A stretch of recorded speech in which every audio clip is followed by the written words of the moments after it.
This is an All Ears English podcast, episode 1842. 3 tips to conquer the hidden job market with Anish Majumdar.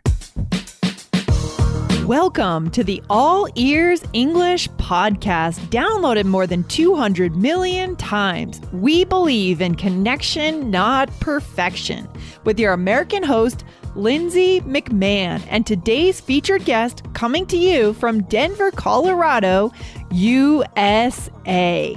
To get real-time transcripts right on your phone and create your personalized vocabulary list, try the All Ears English app for iOS and Android. Start your 7-day free trial at allearsenglish.com/app. There is a new way to apply for jobs. It's more authentic, it's more real, and it works better than the old way. Today, our guest shows us how to identify your potential red flags and how to turn them into a competitive advantage when you apply for a job in the U.S.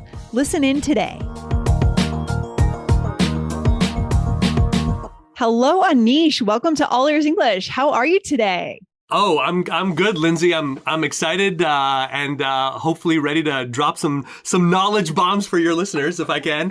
I love it. I love it. We're excited to have you here. Guys, today on the show, I have Anish Majumdar. He is a career coach and an expert in the hidden job market, and I can't wait to explore that term.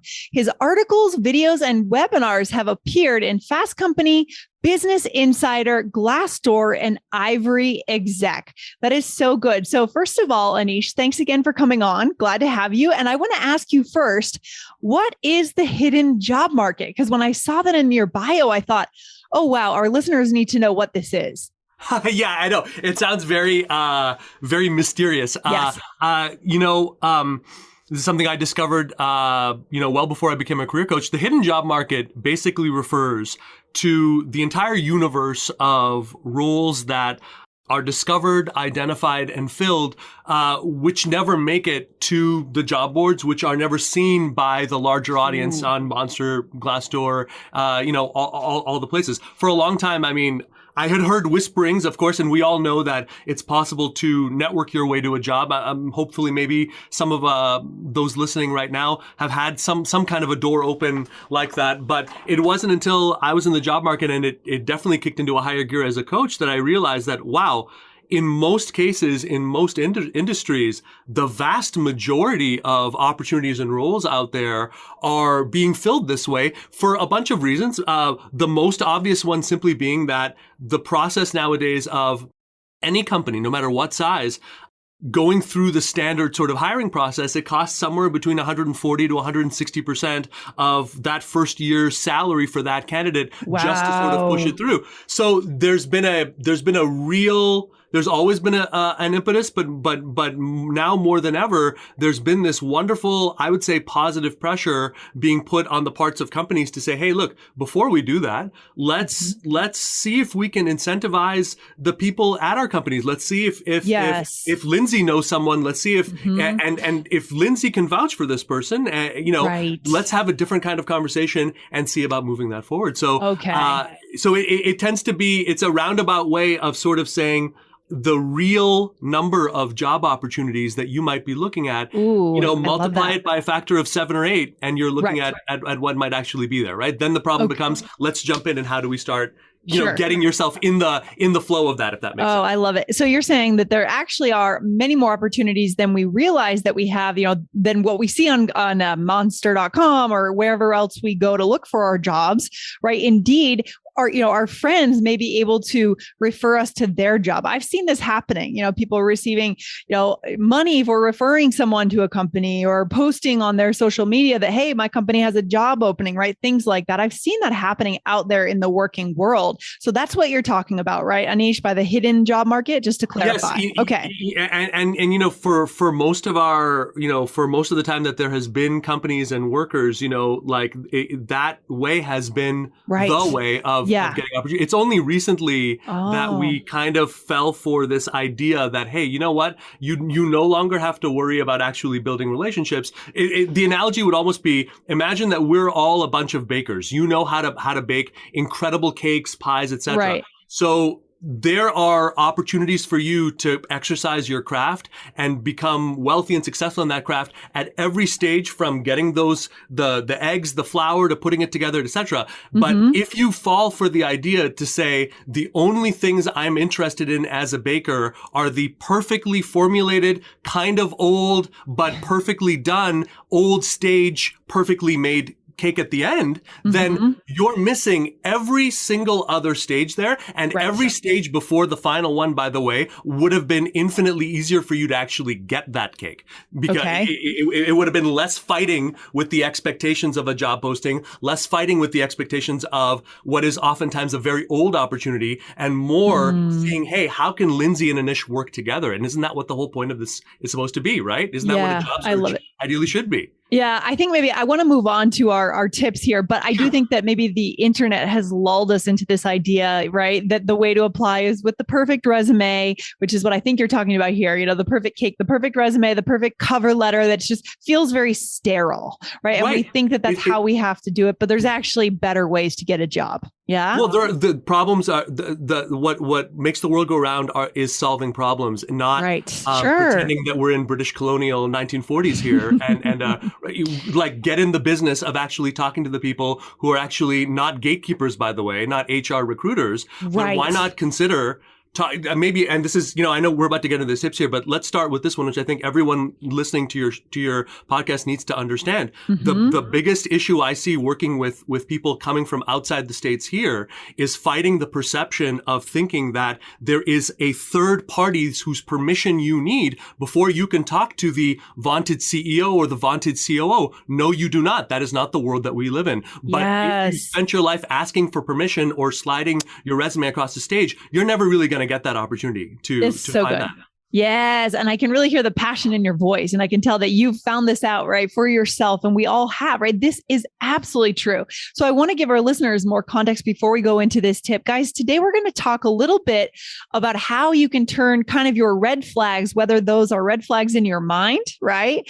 Expectations, assumptions, or red flags actually on your resume into an advantage, or how to get past those and how to get that job. So Anish, first of all, what is a red flag? Exactly. So a red flag is, and a red flag is not a fact. It is a perception. So which means that oftentimes it is something that could be a problem, but if it had been handled a different way, it doesn't necessarily need to be that. A red flag is anything that, if we can put our hirer's hat on for a moment, a red flag is anything that allows me to easily judge you and reject you as a candidate. Anything. It could be a work gap. It could be, I think that I need 7 years of experience. It looks like you only have 5. It can be, you know what? I just don't like that foreign sounding school on your education, right? I'm going to do it. A red flag can be absolutely anything that I decide is outside of the box of what I would like, inside the box of what I think an ideal candidate is, right? Right. That's essentially what it is. Okay, that's perfect. So guys, think about what you think your red flags might be. And again, these are not deal breakers. Today, we're going to show you, Anish is going to show you how to work through those, how to flip those into a competitive advantage. And he's already gone into that first one. So in the context of the first tip here, Anish, we talked about, it's kind of an assumption that we might have, that our listeners might have, right? That we can't go directly to that manager, to that CEO. How would you suggest we do that? Should we try to find a mutual connection on LinkedIn to go directly to that CEO, or how do you go about doing this, or how do you teach your clients to do it?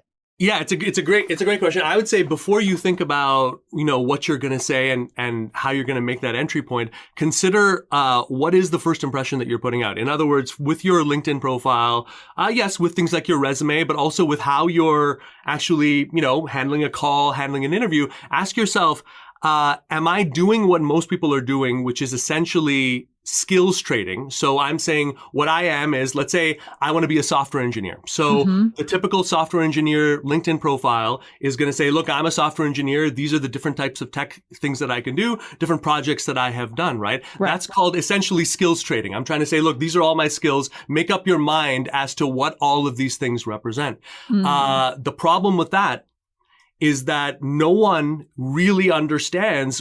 I'm not a software engineer, so I can look at all of these tech things. I might be running a business who desperately needs you to run this and to help us with this. But if I never get beyond this, I'm looking at this saying, yeah, great, pal, when I need, an extra hand, I'm going to ask for it. So ask yourself this.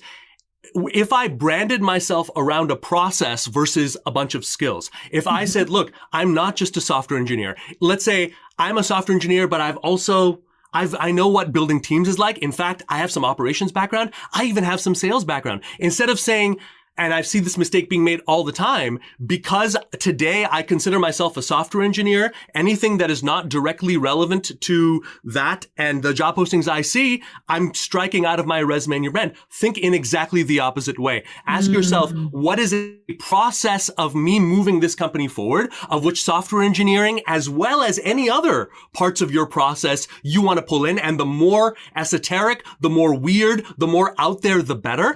What is a process I can stand behind, that I can start a discussion around, that gives me something to say, that gives me a way to have a conversation that is not just, essentially waiting for the other shoe to drop, right? You cannot expect to get to know what is happening at a company if literally you're like, okay, well, do you really care about getting to know me, Lindsay? Or is the only reason you're here to send me the resume? Because then I'll just forward it into the recruiter. If you actually want to know what's going on, if you actually want to know what's happening at my company, if you actually want me to give you that back and forth there, then let me take a look at what you have. Let me see as I'm getting to know you, and let me make sure that you have a point of view, right? Let me make sure that there's a way. So I would say process.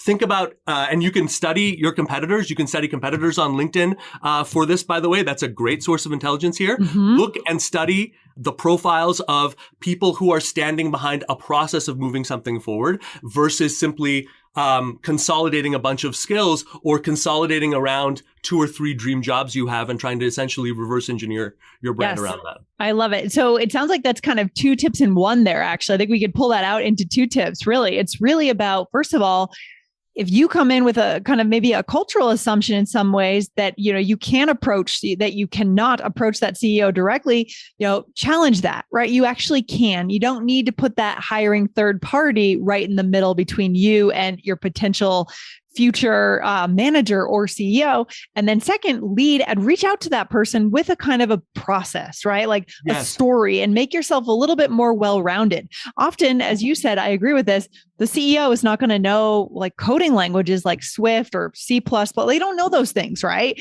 They are in the CEO role. And so they're busy with CEO things. So they don't know coding. But the advantage with that is your typical CEO is going to have a much higher tolerance for people who have a unique life story, people who have a point of view. And this person knows what it is to take risks. With all due respect, the person who has been shouldered the task against their will of having to find a last minute hire and has to like funnel through 15 different candidates or 35 different candidates, that person is not who you want to be talking about, because they're not going to be looking at your thing with the perspective that you want, right? Okay, I love it. So in a way, you're kind of saying we need to go straight to kind of a leader in the company and connect with them kind of on the heart level. Not so much the process. You are saying process, but the story level. The process gets you in the door, but really in some sense, what makes our clients successful, what has made me successful, is realizing the difference between, look, I have to not just understand those I'm looking to serve here, my brand, whatever it is, my process, my interview, my closing strategy, it must be built around, no matter how humble it seems, the actual things they today right now are dealing with. And I don't know what they are. And the job postings, by the way, are also not telling you. So no way. So what is the minimum amount of deep change that you can make happen across your brand, across your positioning, to get yourself in the door, and then listen, learn, respect, understand what is there. And as pain is getting identified, as you're understanding, you're going to start to realize that there is deep similarity. Like if I'm targeting 2 or 3 industries, let's be real. The actual, like the difference, every company is different, but the kinds of pain that they're experiencing are finite. And the ways that you can align with that, which is information you must know, is finite as well, right? Okay. The faster you face that fear, the faster things are going to go well for you. Great. Yeah. I mean, to me, it is really night and day in terms of like the old way to apply and the new way. This is the new way. We only have time for one more tip here, Anish. Could you give us one more tip for turning a potential red flag? Like what would be another red flag our listeners might potentially have, and how could they make that an advantage? Providing some missing context is often a really underutilized way to address these types of red flags. What I mean is, for example, let's say the last role that you had ended badly. You weren't responsible for that. All sorts of third-party stuff happened. Fine. But what it resulted was you're looking at your resume and you're saying, look, I don't want a lot of people talking to me about this role. So what I'm going to do is I'm going to minimize the amount of space I devote to it in my resume. I'm going to move the topic away from that. Try thinking of it another way. In other words, the problems that you experience, the bad jobs, the bad bosses, these can also be proof of concept of your process. It's just negative proof of concept. So instead of hiding it, why not say, look, okay, in this role, okay, I'm going to say, and using from to language is very, very powerful when you're doing this. Don't just say, hey, look, don't leave an accomplishment hanging in the air, which I'll see all the time. I made this change happen. Think about it this way. We took this faltering, operation that was basically 5 steps away from bankruptcy. Through our work, we implemented changes A, B, and C within this period, and we moved it on. Now, I can look at the problems. I can see the things that are negative there. I'm not hiding from that, but I'm also saying, look, this is the change that happened. And if people say, hey, why are you leaving this job, by the way, that actually gives the providing that missing context actually gives you more of a leg to stand on, because no one's expecting you to be perfect every single at bat. But what they are expecting you to do is to be able to say, look, here's what we accomplished. Here's what we didn't. Here's where I was aligned with this company. And when we disaligned, here's when I made a decision to move on. It is all about making sure that your narrative ultimately puts you in the driver's seat, right? If that's not happening, a change needs to be looked at. Okay, I love it. So identify what those potential gaps are, and they're going to notice it. If you're trying to avoid it, I do think that a hiring manager or a CEO is going to go straight to that, right? So you're addressing it first and you have the right language around it. That is why language is so important to not be in alignment with. I love that expression. It is so high level and it's so good for our listeners. And I like that you shared with us the framework of the from to, right? I took my team from here to here. That's fantastic. So we're really filling in the gap in their minds, and we're being honest, right? Maybe we are admitting a few things. Maybe we are, saying a few things that weren't quite a match, but we're also highlighting our strengths at the same time, right, Anish? There's 100%, and just to stack on exactly this, the same approach, this providing this missing context. If you have a work gap, for example, let's say you took time off to raise a family, one of the most powerful, simple things you can do to address that, exactly like you said, just add in like a 1 to 2 line little career note. You can directly put that into your resume. You can directly put it in your LinkedIn. You don't have to go into depth, but even something as simple as addressed family responsibilities during this period, raised a child during this period. There is nothing wrong with that. But own it, and it'll work out well. The people you want to be in working with are going to get the right signals. And at the end of the day, you only need one yes, right? Everyone else can be a no. Who cares? Exactly. That's the good thing about applying for a job. You only need one yes. Absolutely. Take the risks. Don't be afraid to alienate if the risk you're taking is in the service towards your voice and your vision at the end of the day. I love it. In the service to your voice and your vision. So get in touch. Spend some time, guys, thinking about what is your voice? What is your vision? What is your process, as Anish has referred to today, and lead with that. Right. I think that is the message today. That is so good. So Anish, can you let us know where our listeners can find you online? Oh, thanks for the opportunity. There's one special link I'd like to recommend called Tap the Hidden Job Market /ASAP. If you go over there, anyone will be able to, for free, access our most recent masterclass, where if you're curious, over the course of about an hour, I'll be able to teach you the exact strategy that our clients have used. We've worked with over 2,000 of them to break them out of the job search trap forever. The other 2 places, helloanish.com, that's kind of like our HQ for going down the rabbit hole of my career trainings and videos. And I guess finally, if you're on LinkedIn, hop on over, Anish Career. I'm over there, and every day I'm doing my best to keep spreading the good word and keep sharing wins and inspiration right from the trenches. So if that interests you, I'm over there too.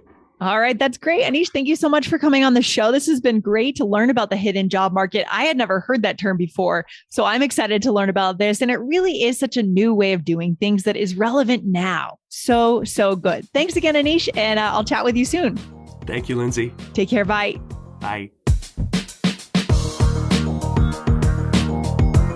Thanks for listening to All Ears English. Would you like to know your English level? Take our 2-minute quiz. Go to allearsenglish.com/fluency score. And if you believe in connection, not perfection, then hit subscribe now to make sure you don't miss anything.